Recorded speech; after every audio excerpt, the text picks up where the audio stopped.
ಶಾಲೆಗಳಿಗೆ ಸೇರಬೇಕೆಂದು ಕಾದು ಕುಳಿತ ಶಿಕ್ಷಕರಿಗೆ ಸರ್ಕಾರದಿಂದ ಸಿಹಿ ಸುದ್ದಿ ಬಂದಿದೆ. ಕರ್ನಾಟಕದಾದ್ಯಂತ 13,000 ಶಿಕ್ಷಕರ ನೇಮಕಾತಿಗೆ ಸರ್ಕಾರ ನಿರ್ಧರಿಸಿದೆ ಎಂದು ಶಾಲಾ ಶಿಕ್ಷಣ ಮತ್ತು ಸಾಕ್ಷರತಾ ಸಚಿವ ಮಧು ಬಂಗಾರಪ್ಪ ಮಾಹಿತಿ ನೀಡಿದ್ದಾರೆ. ಶಿಕ್ಷಕರ ಹುದ್ದೆಗಳಿಗೆ ಅರ್ಜಿ ಸಲ್ಲಿಸಲು ಅಧಿಸೂಚನೆ ಹೊರಡಿಸಲಾಗಿದೆ. ಅಕ್ಟೋಬರ್ 23ರಿಂದ ನವೆಂಬರ್ 9ರವರೆಗೆ ಶಿಕ್ಷಕರ ಹುದ್ದೆಗಳಿಗೆ ಅರ್ಜಿ ಸಲ್ಲಿಸಲು ಅವಕಾಶ ನೀಡಲಾಗಿದೆ. ಡಿಸೆಂಬರ್ 7ರಂದು ಟಿಇಟಿ ಪರೀಕ್ಷೆ ನಡೆಸಲು ನಿರ್ಧರಿಸಲಾಗಿದೆ ಎಂದು ಸಚಿವರು ತಿಳಿಸಿದ್ದಾರೆ. ಇನ್ನು ರಾಜ್ಯದ ಮಕ್ಕಳಿಗೆ ಗುಣಮಟ್ಟದ ಶಿಕ್ಷಣ ನೀಡಲು ಸರ್ಕಾರ ಮುಂದಾಗಿದ್ದು ಗುಣಮಟ್ಟದ ಆಯ್ಕೆಯನ್ನೇ ಮಾಡಲಿದ್ದೇವೆ ಎಂದು ಸುದ್ದಿಗೋಷ್ಠಿಯಲ್ಲಿ ಮಾಹಿತಿ ನೀಡಿದ್ದಾರೆ. 13,000 ಟೀಚರ್ಸ್ನ ನೀವು ಯಾವಾಗಲೂ ಕೇಳ್ತಾ ಇದ್ರಿ, ಯಾವಾಗ ಶಿಕ್ಷಕರ ನೇಮಕಾತಿ ಅಂತ. ಮೊನ್ನೆ ಒಂದು ಇದನ್ನ ಹೊರಡಿಸಿದ್ವಿ, ಏನು ನೋಟಿಫಿಕೇಶನ್. ಅದರಲ್ಲಿ 23/10. ಯಾಕೆಂದ್ರೆ ನನಗೆ ಬಹಳ ಹೆಮ್ಮೆ ಇದು.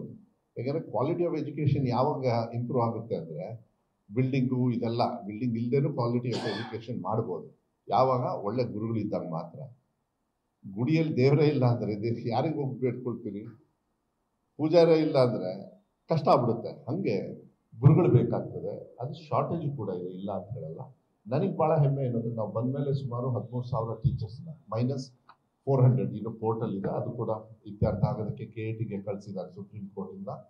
ಪ್ಲಸ್ ಇನ್ನೂ 13,000 PUC ಎಲ್ಲದು ಸೇರಿ ಟೀಚರ್ಸ್ನ ರಿಕ್ರೂಟ್ಮೆಂಟ್ನ ಯಾರು ಪಾಪ ಕಲಿತು ಇವತ್ತು ಅಪೇಕ್ಷೆನ ಪಡ್ತಾ ಇದ್ದಾರೆ, ಅವರು ಕಷ್ಟಪಟ್ಟು ಓದಿ ಕೆಲಸ ಬೇಕು ಅಂತ ಹೇಳಿ ಕಾಯ್ತಾ ಇದ್ದಾರೆ ಗಂಟೆಗೆ, ಅವ್ರಿಗೆ ನೋಟಿಫಿಕೇಶನ್ನ ಕಾಯಿಲೆ ಇಲ್ಲ. ಅದಕ್ಕೆ 23/10 ಅಲ್ಲಿಂದ 9/11ವರೆಗೂ ಅವರಿಗೆ ಅಪ್ಲಿಕೇಶನ್ ಹಾಕಕ್ಕೆ ಸುಮಾರು ಒಂದು ತಿಂಗಳಲ್ಲ, ಒಂದು 15 ದಿವಸ ನಾವು ಸಮಯವನ್ನು ಕೊಡ್ತಾ ಇದ್ದೀವಿ. ಅದಾದಮೇಲೆ ಈಗ ಕ್ವಶನ್ ಪೇಪರ್ಸ್ ಎಲ್ಲ ರೆಡಿ ಆಗುತ್ತೆ.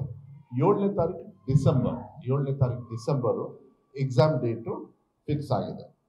ಪತ್ರಿಕೆ ಅದಾದಮೇಲೆ ಪತ್ರಿಕೆ 2 ಅಂತ ಹೇಳಿ ಒಂದಿದೆ, ಭಾನುವಾರ. ಇದು ಎರಡು ಪತ್ರಿಕೆ ಬರುತ್ತೆ, ಬೆಳಗ್ಗೆ ಒಂದು ಸಾಯಂಕಾಲ ಒಂದು.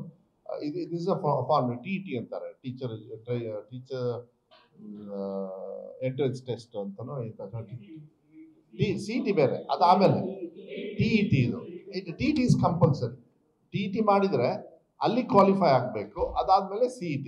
ಅದೇನು CET ಬಂದ್ಬಿಡುತ್ತೆ. ಅಷ್ಟರೊಳಗೇನೆ ನೀವು ಕೂಡ ಮಾಧ್ಯಮದಲ್ಲಿ ನೋಡಿರ್ಬೇಕು, ಕೆಲವು ಕೋರ್ಟ್ದು ಡೈರೆಕ್ಷನ್ಸ್ ತಗೊಳ್ಳಿ ಅಂತೇಳಿ. ಸೊ TETಗೆ ಕೋರ್ಟ್ದೆಲ್ಲ ಏನಿಲ್ಲ, ನಾವು TET ಮಾಡಿಬಿಡ್ತೀವಿ. ಇನ್ನೊಂದು 2 ಮಂತ್ಸ್ ಒಳಗೆ, 1.5 ಮಂತ್ ಒಳಗೆ ನಮಗೆಲ್ಲ ಡೀಟೇಲ್ಸ್ ಬರುತ್ತೆ. ನಮ್ಮ ಟಾರ್ಗೆಟ್ ಏನು ಅಂದರೆ ಅಟ್ಲೀಸ್ಟ್ ನೆಕ್ಸ್ಟ್ ಏನದು teachers eligibility test, entrance test ಅಂತ ಹೇಳಿ ನಾನು ಎಲಿಜಿಬಿಲಿಟಿ.